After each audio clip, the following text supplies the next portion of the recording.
Hello guys, ඉතින් ගෑන් ළමයි විදියට අපි හැමෝම ආසයිනේ ලස්සනට සුවඳට ඉන්න. හැබැයි අපි ආසම සුවඳවල් තියෙන පර්ෆියුම් සුවඳ ටික වෙලාවකින් නැති වෙලා යන එක අපි හැමෝටම තියෙන ප්‍රශ්නයක්. හැබැයි ඔයා දන්නවද මේ විදිය උපක්‍රම ටිකක් පාවිච්චි කළොත් පර්ෆියුම් සුවඳ මුළු දවස පුරාම තියාගන්න පුළුවන් කියලා.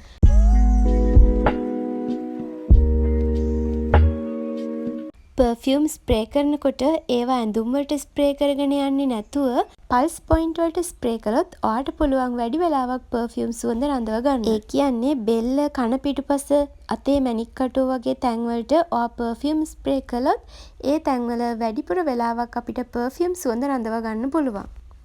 ඔයා පර්ෆියුම් ස්ප්‍රේ කරන්න කලින් මම අර කියපු මැණික් කටුව, බෙල්ල, කන පිටිපස්සේ වගේ ස්ථානවල වැස්ලින් පොඩි ප්‍රමාණයක් ආලේප කරන්න. ඒකෙන් වෙන්නේ වැස්ලින් වල තියෙන තෙල් ගතිය නිසා පර්ෆියුම් වල සුවඳ අපේ හම මත දිගු වෙලාවක් තියාගන්න පුළුවන්. ඊළඟට ඔයාට පුළුවන් නෑවට පස්සේ තෙත සමට පර්ෆියුම් ස්ප්‍රේ කරන්න. නාගෙන ඇවිල්ලා තෙතමනේ තියෙද්දිම පර්ෆියුම් ස්ප්‍රේ කරන්න. වියලි සමට වඩා තෙත සමට සුවඳ හොඳින් අවශෝෂණය කරගෙන දිගු වෙලාවක් සුවඳ සම මත පවත්වා ගන්න උදව් කරනවා.